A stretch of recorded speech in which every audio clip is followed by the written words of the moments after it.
Welcome to Aadya TV. నేను మీ journalist Arun. అంటే రాష్ట్రంలో దాదాపుగా కాంగ్రెస్ ప్రభుత్వం 1 ఇయర్ పాలన దగ్గరికి వచ్చేసింది. 1 ఇయర్ గడుస్తున్నది. అంటే ఈ పాలనలో ఏ విధంగా ఉన్నారు, పబ్లిక్ ఏమనుకుంటారు అని చెప్పేసి ఇప్పుడు మనతో పాటు కార్పొరేటర్ మన్య కవితారెడ్డి మనతో ఉన్నారు. అడిగి తెలుసుకునే ప్రయత్నం చేద్దాం. మేడం నమస్తే. మేడం ఏంది మేడం ఈ 1 ఇయర్ గడిచిపోతుంది కాంగ్రెస్ పార్టీ ఏర్పడి రాష్ట్రంలో, పబ్లిక్ అంటే కాంగ్రెస్ పార్టీ ఇచ్చిన 6 గ్యారెంటీలు అమలైనట్లన్నా ఈ రాష్ట్రంలో? 6 గ్యారెంటీలు ఏమో కానీ నాకు తెలిసి డిసెంబర్ వస్తే ఒక క్యాలెండర్ అయిపోతుందండి. క్యాలెండర్ అయితే అయిపోతుంది, కానీ 6 గ్యారెంటీలు అయితే అది ఈ విషయం నేనే చెప్పడం కదా, ప్రజలే చెప్తా ఉంటారు. ఏ ఒక్క గ్యారెంటీ కూడా ఆయన మాట మీద నిలబడలేదు. 6 గ్యారెంటీలు ఆశ చూపించేసే ఓట్లు అడిగేసి ఆయన సీఎం పదవిలో కూర్చున్నప్పటికీ కూడా కనీసం ప్రజలకి చేయాలన్న ఆలోచన లేదు. ఆయన కేవలం ఎంతసేపు హైడ్రా, మూసి ఈ విషయంలో ఇలా విధంగా వెళ్ళడము, లేదంటే లెక్చర్ల విషయంలో ఏదైతే కొడంగల్లో జరిగిన ఫార్మసీ మీద వాళ్ళ తమ్ముడికి కావాల్సిన కాంట్రాక్ట్ బేస్ మీద మరి ఈ విషయంలో టెండర్ ప్రాసెస్ కాంట్రాక్ట్ మీద కమిషన్ల విషయంలో తీసుకొని వాళ్ళని ఏదో దాడి చేస్తూ వాళ్ళ మీదకి వెళ్ళడం.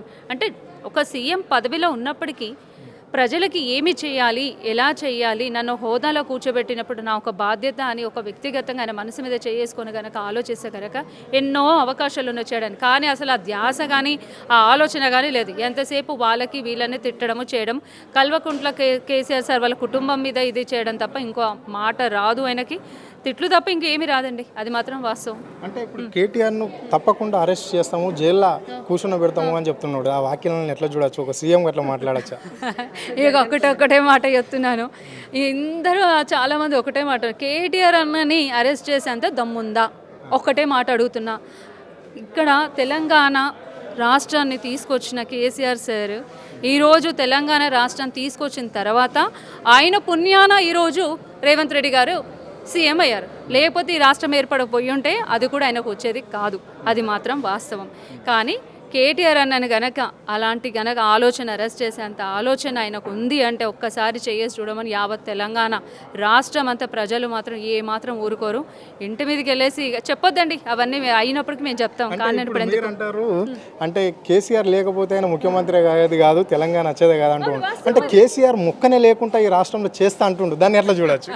ఇప్పటిదాకా అదే చెప్తా ఉన్నారు. రామన్న గారు కూడా ఒకటే మాట, కేసీఆర్ సార్ మొక్కనే లేకుండా చేస్తానని అంటున్నారు. కేసీఆర్ సార్ ఒక ఊడల మరి చెట్టు లాంటి వారు, పాతుకుపోయిన 10 మందికి నీడనిచ్చే వ్యక్తి కేసీఆర్ సార్. అంత ఈజీగా అంత ఆషామాషి కాదు. త్వరలోనే కేసీఆర్ సార్ మరి కొత్త సంవత్సరంలో రాబోతున్నారు. వచ్చాక ఎంతమందికి సమాధానం చెప్తారో.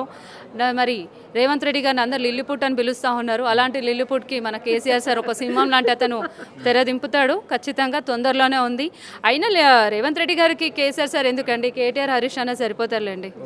సో ఇప్పుడు రాష్ట్రంలో చూస్తున్నాం గురుకుల పరిస్థితి. విద్యార్థులు ఇప్పుడే దాదాపుగా ఈ 11 నెలల పాలనలో ఇప్పటికే 40కి పైగా విద్యార్థులు చనిపోయారు. ఈరోజు మల్లగిడ శైలజ గడిగా చనిపోయారు. అంటే ఆమెను చూడడానికి పోయే బీఆర్ఎస్ నేతలనే కావచ్చు, ప్రజా సంఘాల వాళ్ళని కావచ్చు, అందరినీ ఎందుకు ఈ ప్రభుత్వం అడ్డుపడుతుంది, ఎందుకు అరెస్టులు చేస్తుంది? ఒకటి సింపతి వస్తుందండి. ఫస్ట్ ఆఫ్ ఆల్ ప్రజల్లో ఒకటి, గురుకులం స్కూళ్ళు క్రియేట్ చేసింది, గురుకులం స్కూల్ పెట్టించడం ఆలోచన కల్పించింది, తీసుకొచ్చింది కేసీఆర్ సార్ ప్రభుత్వం, బీఆర్ఎస్ పార్టీ పెట్టించినప్పటికీ అది రన్ చేస్తున్నప్పటికీ కానీ అక్కడ కరెక్ట్గా పిల్లలకి ఏదైతే ఫుడ్ విషయంలో కరెక్ట్గా అందడం లేదు. అందులో మీకు విషయం తెలుసు, హరీష్ రావు అన్న కానీ అలాగే సబితక్క కానీ స్వయంగా వంట చేసే వంట గదుల్లోకి, హాస్టల్లోకి వెళ్ళడం చూడడం కూడా జరిగింది. ఒక్కొక్క వంట గదుల్లో ఒక్కొక్క దాంట్లో ఎలుకలు తిరుగుతూ ఉన్నాయి, చూడలేని పరిస్థితి అది. అలాంటి దుస్థితి తెలిసినప్పటికీ కూడా ఇంతవరకు చలనం లేకుండా ప్రభుత్వం ఎందుకు అలా ఉంటుందనేది తెలియదు.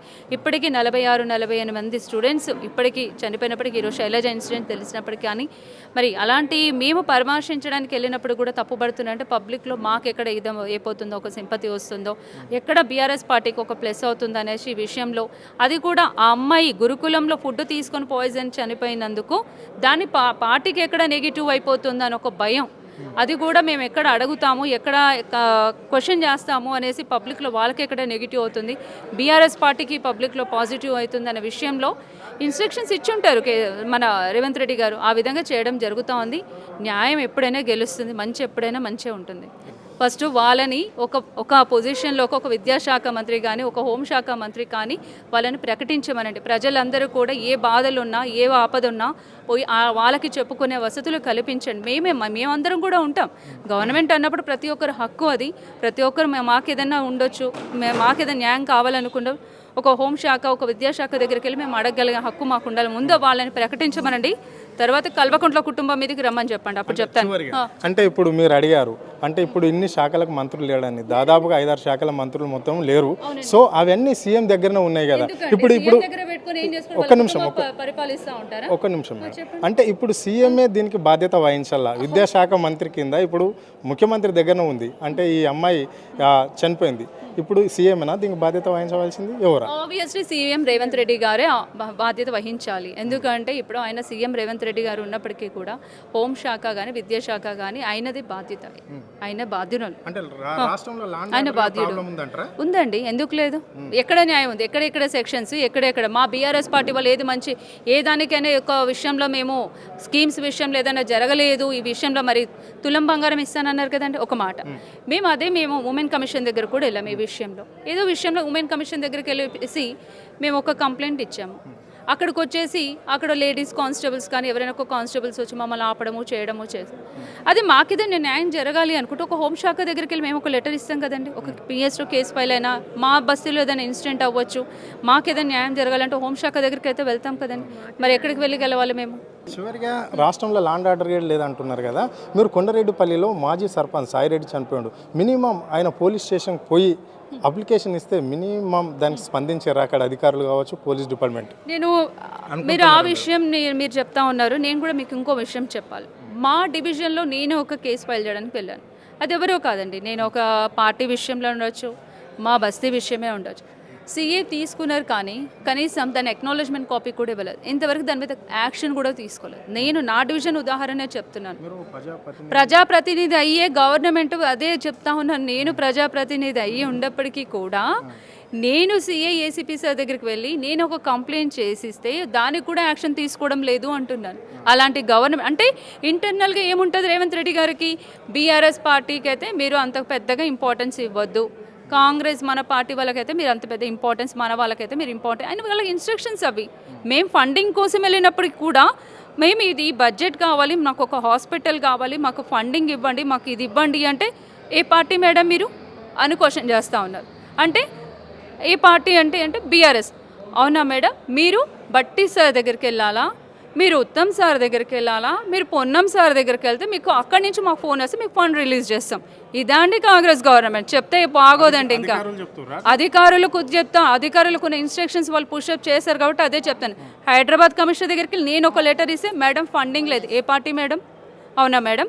వాళ్ళ దగ్గర నుంచి కాల్ చేయండి. ఇది కాంగ్రెస్ ప్రభుత్వం అండి. Right, thank you. ఇది పరిస్థితి. అంటే కాంగ్రెస్ ప్రభుత్వం మాత్రం ఇక్కడ బీఆర్ఎస్ నేతలను మాత్రం హింసించడానికి, అంటే ఏ విషయంలో అయినా సరే అధికారుల దగ్గరకు పోతే మాత్రము మంత్రుల నుంచి మాకు ఆర్డర్స్ పాస్ అయితే మాత్రం మీ బిల్లు పాస్ కాదు అని చెప్పడం అనేది జరుగుతుందని చెప్పేసి మన కవిత గారు చెప్పడం అనేది జరిగింది. అదే పోలీస్ డిపార్ట్మెంట్ విషయానికి వస్తే మాత్రం మినిమం అక్కడ అప్లికేషన్ దరఖాస్తు చేసుకున్నట్ల మనకు రిసిప్ట్ కూడా ఇవ్వని పరిస్థితి అయితే ఈ రాష్ట్రంలో కనిపిస్తుంది అనేది చెప్పడం అనేది జరిగింది. కెమెరా పర్సన్ ప్రవీణ్తో అరుణ్, ఆద్య టీవీ, హైదరాబాద్.